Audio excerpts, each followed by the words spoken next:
ಎಲ್ರಿಗೂ ನಮಸ್ಕಾರ. ಇವತ್ತು ಭಾದ್ರಪದ ಚಂದ್ರ ದರ್ಶನ. ಈ ಚಂದ್ರ ದರ್ಶನ ಭಾದ್ರಪದ ಮಾಸದ ಮೊದಲನೇ ದಿನ ಬಂದಿದೆ ಮತ್ತು ಇವತ್ತು ತುಂಬಾ ವಿಶೇಷ ಯೋಗಗಳ ಸಂಯೋಗವೂ ಆಗಿದೆ. ಈ ಯೋಗಗಳ ಹೆಸರು ಶಿವಯೋಗ ಮತ್ತು ಸಿದ್ಧಿಯೋಗ. ಚಂದ್ರ ದರ್ಶನದ ಈ ದಿನ ನಾವು ಚಂದ್ರದೇವರ ಒಂದು ಶಕ್ತಿಶಾಲಿ ಮಂತ್ರವನ್ನು ಕೇಳುವ. ಈ ಮಂತ್ರವನ್ನು ಶಿವದೇವರೇ ಹೇಳಿರುವುದು.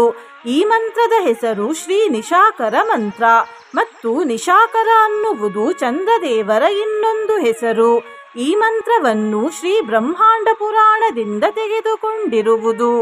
ಈ ಮಂತ್ರವನ್ನು ಇಂದು ಭಕ್ತಿಯಿಂದ ಬೆಳಿಗ್ಗೆ, ಮಧ್ಯಾಹ್ನ ಹಾಗೂ ಸಂಜೆ ತಲಾ 108 ಬಾರಿ ಕೇಳಿದ್ರೆ ಸರ್ವ ಸಂಪತ್ತು ಪ್ರಾಪ್ತಿಯಾಗುತ್ತದೆ, ಮಾನಸಿಕ ಶಾಂತಿ ದೊರೆಯುತ್ತದೆ, ಜೀವನ ಅಮೃತದ ರೀತಿಯಾಗುತ್ತದೆ, ಗೆಲುವು ದೊರೆಯುತ್ತದೆ, ಜಿಗುಪ್ಸೆ ದೂರವಾಗುತ್ತದೆ, ದುಃಖ ನಾಶವಾಗುತ್ತದೆ ಮತ್ತು ಅನಿಷ್ಟಗಳೆಲ್ಲ ದೂರವಾಗುತ್ತವೆ. ಜೊತೆಗೆ ಶಿವದೇವರ ಆಶೀರ್ವಾದದಿಂದ ಭಯನಾಶವಾಗುತ್ತದೆ ಮತ್ತು ದೋಷಗಳು ಪರಿಹಾರವಾಗುತ್ತವೆ. ಸಿದ್ಧಿಯೋಗದಿಂದ ತುಂಬಾ ಬೇಗ ಕಾರ್ಯಸಿದ್ಧಿಯಾಗುತ್ತದೆ.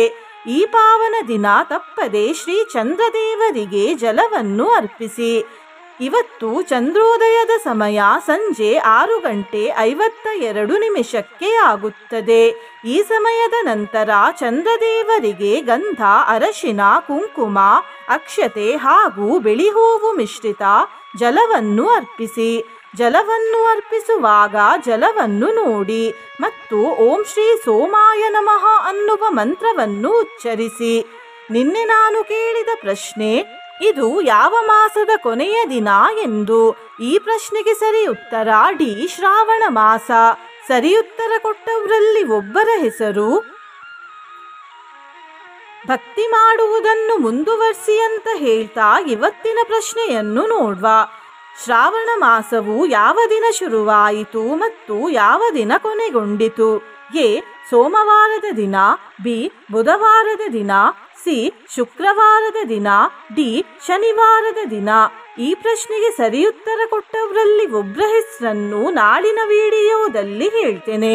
ಬನ್ನಿ ಈಗ ಈ ಶಕ್ತಿಶಾಲಿ ಭಾದ್ರಪದ ಚಂದ್ರದರ್ಶನ ಮಂತ್ರವನ್ನು 108 ಬಾರಿ ಭಕ್ತಿಯಿಂದ ಕೇಳುವ.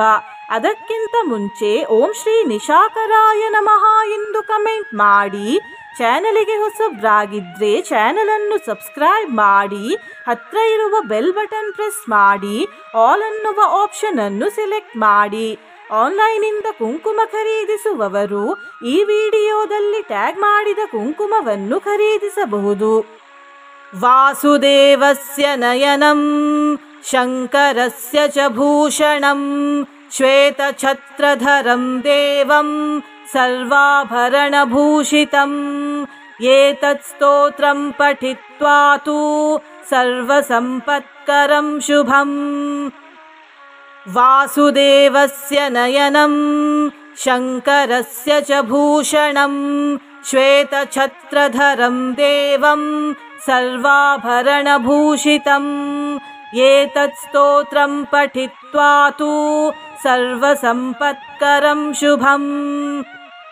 ವಾಸುದೇವಸ್ಯ ನಯನಂ ಶಂಕರಸ್ಯ ಚ ಭೂಷಣಂ ಶ್ವೇತಛತ್ರಧರಂ ದೇವಂ ಸರ್ವಾಭರಣಭೂಷಿತಂ ಏತತ್ ಸ್ತೋತ್ರಂ ಪಠಿತ್ವಾ ತು ಸರ್ವಸಂಪತ್ಕರಂ ಶುಭಂ.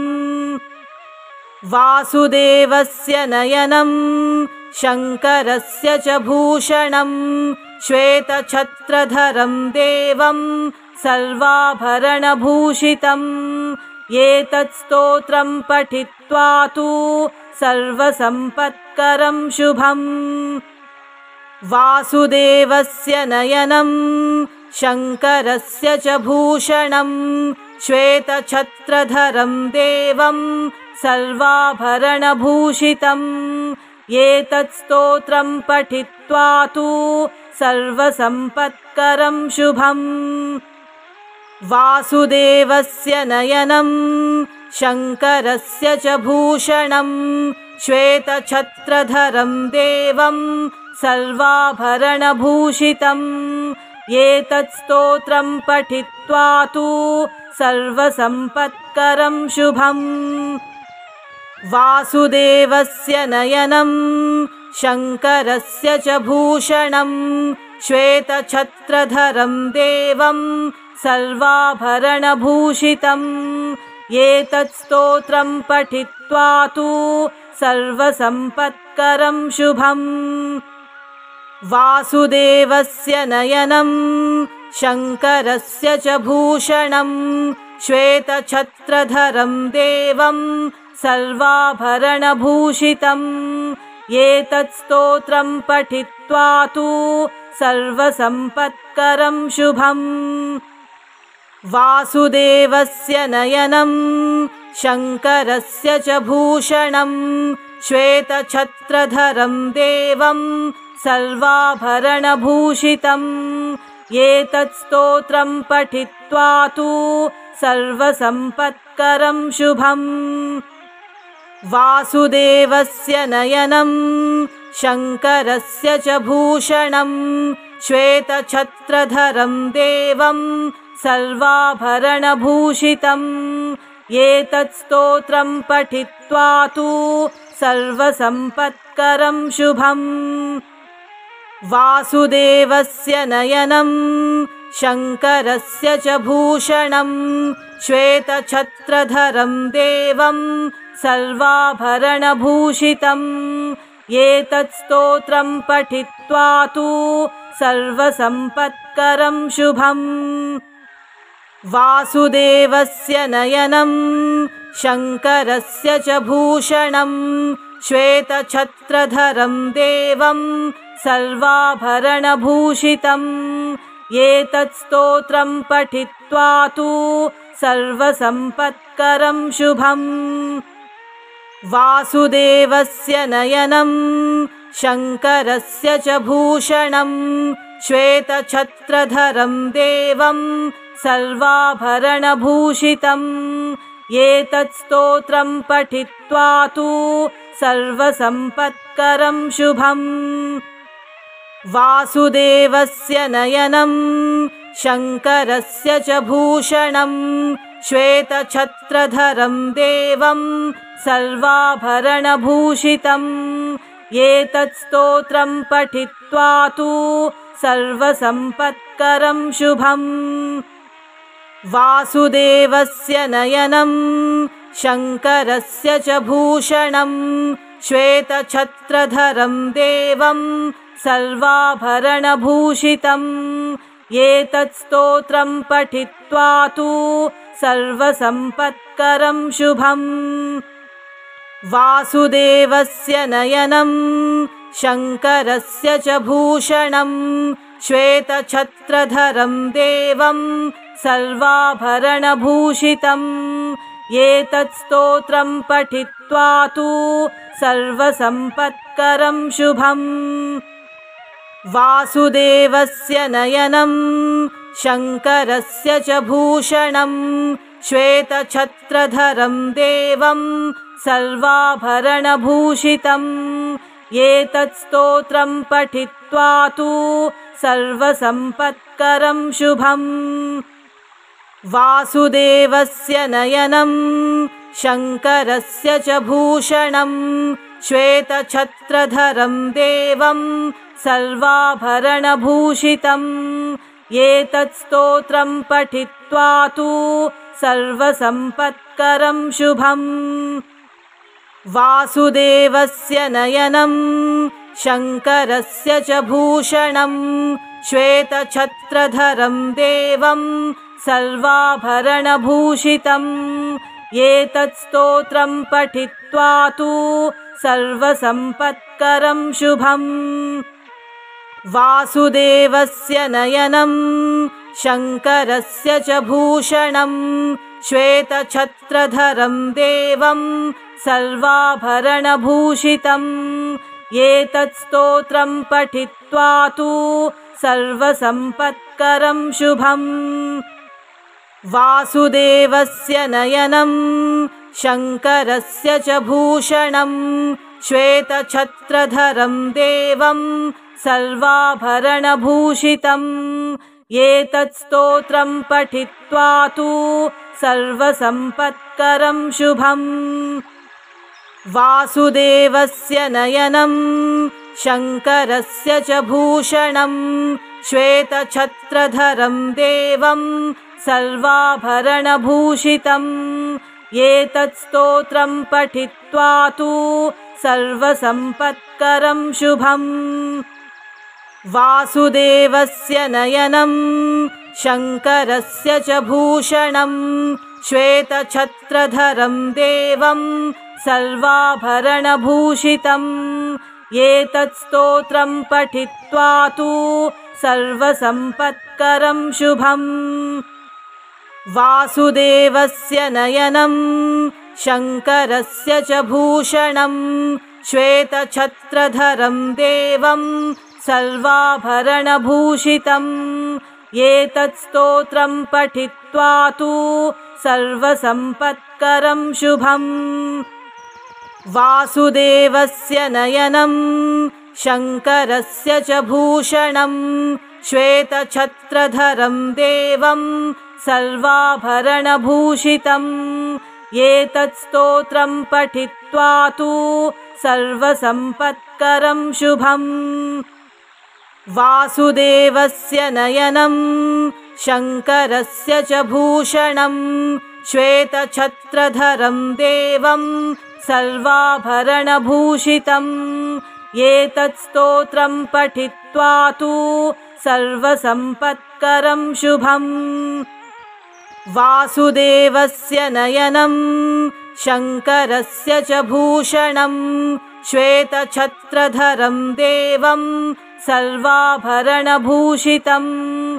एतत् स्तोत्रं पठित्वा तु सर्वसम्पत्करं शुभम्। वासुदेवस्य नयनं शङ्करस्य च भूषणं श्वेतछत्रधरं देवं सर्वाभरणभूषितम्। एतत् स्तोत्रं पठित्वा तु सर्वसम्पत्करं शुभम्। वासुदेवस्य नयनं शङ्करस्य च भूषणं श्वेतछत्रधरं देवं सर्वाभरणभूषितम्। एतत् स्तोत्रं पठित्वा तु सर्वसम्पत्करं शुभम्। वासुदेवस्य नयनं शङ्करस्य च भूषणं श्वेतछत्रधरं देवं सर्वाभरणभूषितम्। एतत् स्तोत्रं पठित्वा तु सर्वसम्पत्करं शुभम्। वासुदेवस्य नयनं शङ्करस्य च भूषणं श्वेतछत्रधरं देवं सर्वाभरणभूषितम्। एतत् स्तोत्रं पठित्वा तु सर्वसम्पत्करं शुभम्। वासुदेवस्य नयनं शङ्करस्य च भूषणं श्वेतछत्रधरं देवं सर्वाभरणभूषितम्। एतत् स्तोत्रं पठित्वा तु सर्वसम्पत्करं शुभम्। वासुदेवस्य नयनं शङ्करस्य च भूषणं श्वेतछत्रधरं देवं सर्वाभरणभूषितम्। एतत् स्तोत्रं पठित्वा तु सर्वसम्पत्करं शुभम्। वासुदेवस्य नयनं शङ्करस्य च भूषणं श्वेतछत्रधरं देवं सर्वाभरणभूषितम्। एतत् स्तोत्रं पठित्वा तु सर्वसम्पत्करं शुभम्। वासुदेवस्य नयनं शङ्करस्य च भूषणं श्वेतछत्रधरं देवं सर्वाभरणभूषितम्। एतत् स्तोत्रं पठित्वा तु सर्वसम्पत्करं शुभम्। वासुदेवस्य नयनं शङ्करस्य च भूषणं श्वेतछत्रधरं देवं सर्वाभरणभूषितम्। एतत् स्तोत्रं पठित्वा तु सर्वसम्पत्करं शुभम्। वासुदेवस्य नयनं शङ्करस्य च भूषणं श्वेतछत्रधरं देवं सर्वाभरणभूषितम्। एतत् स्तोत्रं पठित्वा तु सर्वसम्पत्करं शुभम्। वासुदेवस्य नयनं शङ्करस्य च भूषणं श्वेतछत्रधरं देवं सर्वाभरणभूषितम्। एतत् स्तोत्रं पठित्वा तु सर्वसम्पत्करं शुभम्। वासुदेवस्य नयनं शङ्करस्य च भूषणं श्वेतछत्रधरं देवं सर्वाभरणभूषितम्। एतत् स्तोत्रं पठित्वा तु सर्वसम्पत्करं शुभम्। वासुदेवस्य नयनं शङ्करस्य च भूषणं श्वेतछत्रधरं देवं सर्वाभरणभूषितम्। एतत् स्तोत्रं पठित्वा तु सर्वसम्पत्करं शुभम्। वासुदेवस्य नयनं शङ्करस्य च भूषणं श्वेतछत्रधरं देवं सर्वाभरणभूषितम्। एतत् स्तोत्रं पठित्वा तु सर्वसम्पत्करं शुभम्। वासुदेवस्य नयनं शङ्करस्य च भूषणं श्वेतछत्रधरं देवं सर्वाभरणभूषितम्। एतत् स्तोत्रं पठित्वा तु सर्वसम्पत्करं शुभम्। वासुदेवस्य नयनं शङ्करस्य च भूषणं श्वेतछत्रधरं देवं सर्वाभरणभूषितम्। एतत् स्तोत्रं पठित्वा तु सर्वसम्पत्करं शुभम्। वासुदेवस्य नयनं शङ्करस्य च भूषणं श्वेतछत्रधरं देवं सर्वाभरणभूषितम्। एतत् स्तोत्रं पठित्वा तु सर्वसम्पत्करं शुभम्। वासुदेवस्य नयनं शङ्करस्य च भूषणं श्वेतछत्रधरं देवं सर्वाभरणभूषितम्। एतत् स्तोत्रं पठित्वा तु सर्वसम्पत्करं शुभम्। वासुदेवस्य नयनं शङ्करस्य च भूषणं श्वेतछत्रधरं देवं सर्वाभरणभूषितम्। एतत् स्तोत्रं पठित्वा तु सर्वसम्पत्करं शुभम्। वासुदेवस्य नयनं शङ्करस्य च भूषणं श्वेतछत्रधरं देवं सर्वाभरणभूषितम्। एतत् स्तोत्रं पठित्वा तु सर्वसम्पत्करं शुभम्।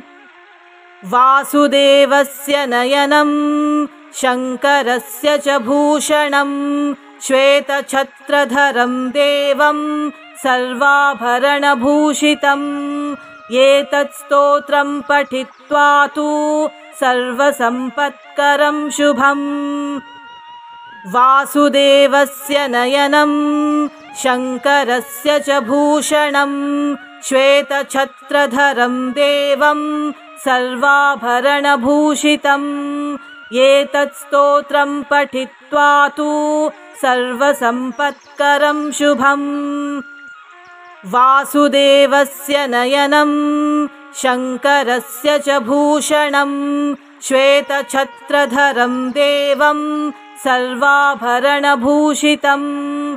एतत् स्तोत्रं पठित्वा तु सर्वसम्पत्करं शुभम्। वासुदेवस्य नयनं शङ्करस्य च भूषणं श्वेतछत्रधरं देवं सर्वाभरणभूषितम्। एतत् स्तोत्रं पठित्वा तु सर्वसम्पत्करं शुभम्।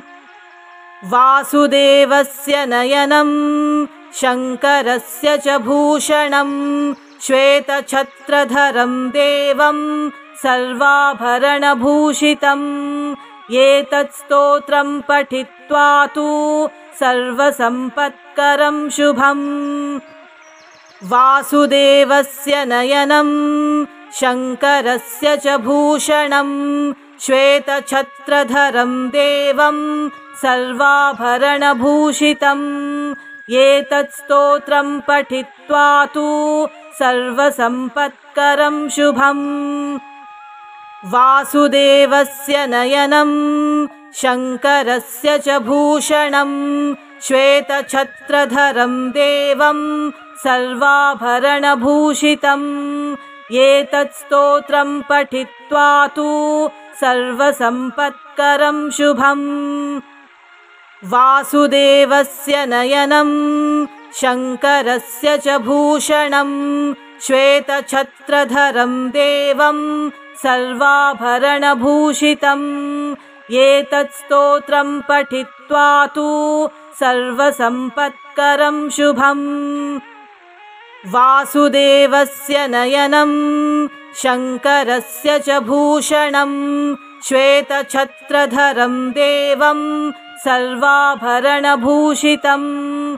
एतत् स्तोत्रं पठित्वा तु सर्वसम्पत्करं शुभम्। वासुदेवस्य नयनं शङ्करस्य च भूषणं श्वेतछत्रधरं देवं सर्वाभरणभूषितम्। एतत् स्तोत्रं पठित्वा तु सर्वसम्पत्करं शुभम्। वासुदेवस्य नयनं शङ्करस्य च भूषणं श्वेतछत्रधरं देवं सर्वाभरणभूषितम्। एतत् स्तोत्रं पठित्वा तु सर्वसम्पत्करं शुभम्। वासुदेवस्य नयनं शङ्करस्य च भूषणं श्वेतछत्रधरं देवं सर्वाभरणभूषितम्।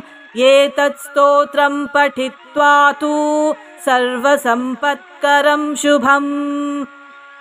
वासुदेवस्य नयनं शङ्करस्य च भूषणं श्वेतछत्रधरं देवं सर्वाभरणभूषितम्। एतत् स्तोत्रं पठित्वा तु सर्वसम्पत्करं शुभम्। वासुदेवस्य नयनं शङ्करस्य च भूषणं श्वेतछत्रधरं देवं सर्वाभरणभूषितम्। एतत् स्तोत्रं पठित्वा तु सर्वसम्पत्करं शुभम्। वासुदेवस्य नयनं शङ्करस्य च भूषणं श्वेतछत्रधरं देवं सर्वाभरणभूषितम्। एतत् स्तोत्रं पठित्वा तु सर्वसम्पत्करं शुभम्। वासुदेवस्य नयनं शङ्करस्य च भूषणं श्वेतछत्रधरं देवं सर्वाभरणभूषितम्। एतत् स्तोत्रं पठित्वा तु सर्वसम्पत्करं शुभम्। वासुदेवस्य नयनं शङ्करस्य च भूषणं श्वेतछत्रधरं देवं सर्वाभरणभूषितम्। एतत् स्तोत्रं पठित्वा तु सर्वसम्पत्करं शुभम्। वासुदेवस्य नयनं शङ्करस्य च भूषणं श्वेतछत्रधरं देवं सर्वाभरणभूषितम्। एतत् स्तोत्रं पठित्वा तु सर्वसम्पत्करं शुभम्। वासुदेवस्य नयनं शङ्करस्य च भूषणं श्वेतछत्रधरं देवं सर्वाभरणभूषितम्। एतत् स्तोत्रं पठित्वा तु सर्वसम्पत्करं शुभम्।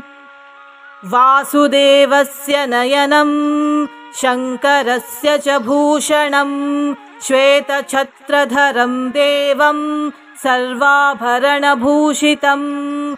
एतत् स्तोत्रं पठित्वा तु सर्वसम्पत्करं शुभम्। वासुदेवस्य नयनं शङ्करस्य च भूषणं श्वेतछत्रधरं देवं सर्वाभरणभूषितम्। एतत् स्तोत्रं पठित्वा तु सर्वसम्पत्करं शुभम्। वासुदेवस्य नयनं शङ्करस्य च भूषणं श्वेतछत्रधरं देवं सर्वाभरणभूषितम्। एतत् स्तोत्रं पठित्वा तु सर्वसम्पत्करं शुभम्। वासुदेवस्य नयनं शङ्करस्य च भूषणं श्वेतछत्रधरं देवं सर्वाभरणभूषितम्। एतत् स्तोत्रं पठित्वा तु सर्वसम्पत्करं शुभम्। वासुदेवस्य नयनं शङ्करस्य च भूषणं श्वेतछत्रधरं देवं सर्वाभरणभूषितम्। एतत् स्तोत्रं पठित्वा तु सर्वसम्पत्करं शुभम्। वासुदेवस्य नयनं शङ्करस्य च भूषणं श्वेतछत्रधरं देवं सर्वाभरणभूषितम्। एतत् स्तोत्रं पठित्वा तु सर्वसम्पत्करं शुभम्। वासुदेवस्य नयनं शङ्करस्य च भूषणं श्वेतछत्रधरं देवं सर्वाभरणभूषितम्। एतत् स्तोत्रं पठित्वा तु सर्वसम्पत्करं शुभम्। वासुदेवस्य नयनं शङ्करस्य च भूषणं श्वेतछत्रधरं देवं सर्वाभरणभूषितम्। एतत् स्तोत्रं पठित्वा तु सर्वसम्पत्करं शुभम्। वासुदेवस्य नयनं शङ्करस्य च भूषणं श्वेतछत्रधरं देवं सर्वाभरणभूषितम्। एतत् स्तोत्रं पठित्वा तु सर्वसम्पत्करं शुभम्। वासुदेवस्य नयनं शङ्करस्य च भूषणं श्वेतछत्रधरं देवं सर्वाभरणभूषितम्। एतत् स्तोत्रं पठित्वा तु सर्वसम्पत्करं शुभम्। वासुदेवस्य नयनं शङ्करस्य च भूषणं श्वेतछत्रधरं देवं सर्वाभरणभूषितम्। एतत् स्तोत्रं पठित्वा तु सर्वसम्पत्करं शुभम्। वासुदेवस्य नयनं शङ्करस्य च भूषणं श्वेतछत्रधरं देवं सर्वाभरणभूषितम्। एतत् स्तोत्रं पठित्वा तु सर्वसम्पत्करं शुभम्। वासुदेवस्य नयनं शङ्करस्य च भूषणं श्वेतछत्रधरं देवं सर्वाभरणभूषितम्। एतत् स्तोत्रं पठित्वा तु सर्वसम्पत्करं शुभम्। वासुदेवस्य नयनं शङ्करस्य च भूषणं श्वेतछत्रधरं देवं सर्वाभरणभूषितम्। एतत् स्तोत्रं पठित्वा तु सर्वसम्पत्करं शुभम्।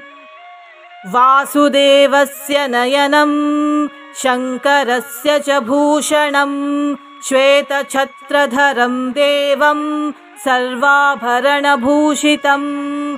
एतत् स्तोत्रं पठित्वा तु सर्वसम्पत्करं शुभम्।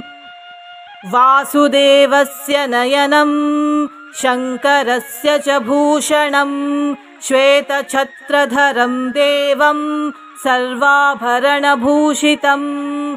एतत् स्तोत्रं पठित्वा तु सर्वसम्पत्करं शुभम्। वासुदेवस्य नयनं शङ्करस्य च भूषणं श्वेतछत्रधरं देवं सर्वाभरणभूषितम्। एतत् स्तोत्रं पठित्वा तु सर्वसम्पत्करं शुभम्। वासुदेवस्य नयनं शङ्करस्य च भूषणं श्वेतछत्रधरं देवं सर्वाभरणभूषितम्। एतत् स्तोत्रं पठित्वा तु सर्वसम्पत्करं शुभम्। वासुदेवस्य नयनं शङ्करस्य च भूषणं श्वेतछत्रधरं देवं सर्वाभरणभूषितम्। एतत् स्तोत्रं पठित्वा तु सर्वसम्पत्करं शुभम्। वासुदेवस्य नयनं शङ्करस्य च भूषणं श्वेतछत्रधरं देवं सर्वाभरणभूषितम्। एतत् स्तोत्रं पठित्वा तु सर्वसम्पत्करं शुभम्। वासुदेवस्य नयनं शङ्करस्य च भूषणं श्वेतछत्रधरं देवं सर्वाभरणभूषितम्। एतत् स्तोत्रं पठित्वा तु सर्वसम्पत्करं शुभम्। वासुदेवस्य नयनं शङ्करस्य च भूषणं श्वेतछत्रधरं देवं सर्वाभरणभूषितम्। एतत् स्तोत्रं पठित्वा तु सर्वसम्पत्करं शुभम्। वासुदेवस्य नयनं शङ्करस्य च भूषणं श्वेतछत्रधरं देवं सर्वाभरणभूषितम्। एतत् स्तोत्रं पठित्वा तु सर्वसम्पत्करं शुभम्। वासुदेवस्य नयनं शङ्करस्य च भूषणं श्वेतछत्रधरं देवं सर्वाभरणभूषितम्। एतत् स्तोत्रं पठित्वा तु सर्वसम्पत्करं शुभम्। वासुदेवस्य नयनं शङ्करस्य च भूषणं श्वेतछत्रधरं देवं सर्वाभरणभूषितम्। एतत् स्तोत्रं पठित्वा तु सर्वसम्पत्करं शुभम्। वासुदेवस्य नयनं शङ्करस्य च भूषणं श्वेतछत्रधरं देवं सर्वाभरणभूषितम्। एतत् स्तोत्रं पठित्वा तु सर्वसम्पत्करं शुभम्। वासुदेवस्य नयनं शङ्करस्य च भूषणं श्वेतछत्रधरं देवं सर्वाभरणभूषितम्। एतत् स्तोत्रं पठित्वा तु सर्वसम्पत्करं शुभम्। वासुदेवस्य नयनं शङ्करस्य च भूषणं श्वेतछत्रधरं देवं सर्वाभरणभूषितम्। एतत् स्तोत्रं पठित्वा तु सर्वसम्पत्करं शुभम्। वासुदेवस्य नयनं शङ्करस्य च भूषणं श्वेतछत्रधरं देवं सर्वाभरणभूषितम्। एतत् स्तोत्रं पठित्वा तु सर्वसम्पत्करं शुभम्। वासुदेवस्य नयनं शङ्करस्य च भूषणं श्वेतछत्रधरं देवं सर्वाभरणभूषितम्। एतत् स्तोत्रं पठित्वा तु सर्वसम्पत्करं शुभम्। वासुदेवस्य नयनं शङ्करस्य च भूषणं श्वेतछत्रधरं देवं सर्वाभरणभूषितम्। एतत् स्तोत्रं पठित्वा तु सर्वसम्पत्करं शुभम्। वासुदेवस्य नयनं शङ्करस्य च भूषणं श्वेतछत्रधरं देवं सर्वाभरणभूषितम्। एतत् स्तोत्रं पठित्वा तु सर्वसम्पत्करं शुभम्। वासुदेवस्य नयनं शङ्करस्य च भूषणं श्वेतछत्रधरं देवं सर्वाभरणभूषितम्। एतत् स्तोत्रं पठित्वा तु सर्वसम्पत्करं शुभम्। वासुदेवस्य नयनं शङ्करस्य च भूषणं श्वेतछत्रधरं देवं सर्वाभरणभूषितम्।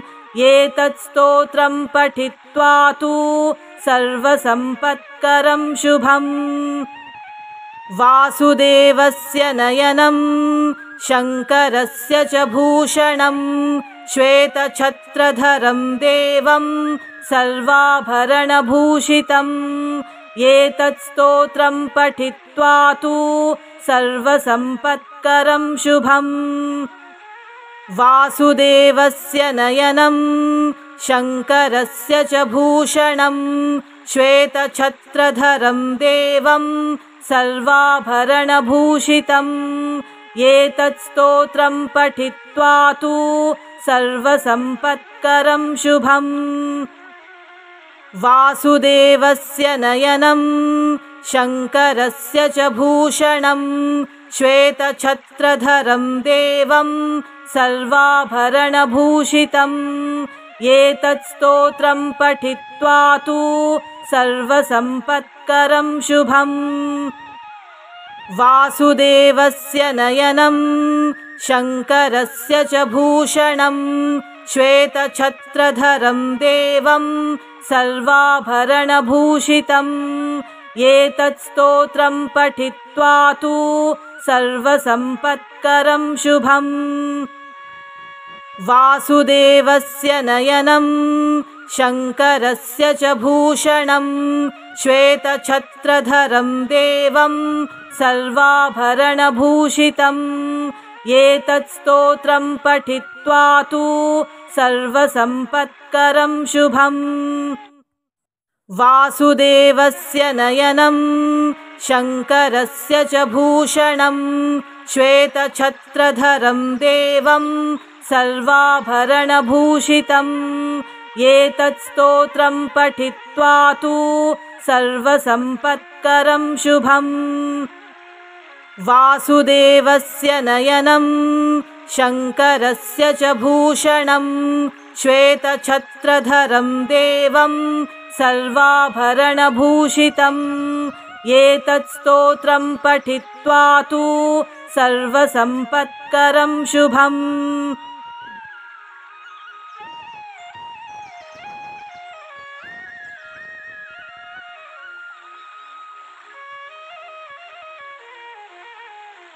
वासुदेवस्य नयनं शङ्करस्य च भूषणं श्वेतछत्रधरं देवं सर्वाभरणभूषितम्। एतत् स्तोत्रं पठित्वा तु सर्वसम्पत्करं शुभम्।